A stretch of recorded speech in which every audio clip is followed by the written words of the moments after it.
গিরিধারী কি ম্যাজিক জানে নাকি? নাহলে কি কেউ ঘন্টার কাজ মিনিটে সেরে ফেলে? এ কি মানুষ না আর কিছু? अभी चोरो ना काम चोर भी ना, मेहनत करके खाई, सच्चा आदमी। কিন্তু এই কি, গিরিধারী গেল কোথায়?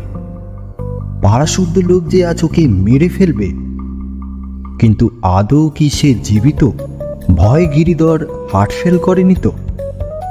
কিন্তু এ কি, এই তো শুধু ওর কামিজ আর পাগড়ি। সে কি চিরকালের মতো তাদের ছেড়ে চলে গেছে? গিরিধারীর আত্মা মুক্তি পেয়েছে। কেউ নিশ্চয়ই ওর নামে গয়ায় পিণ্ডি দিয়েছিল। কি হলো? তবে গিরিধারী কোথায় গেল? সে মরল না পালালো? জানতে হলে শুনুন টাইম টেলার্সের তৃতীয় গল্প, গিরিধারীর গেরো।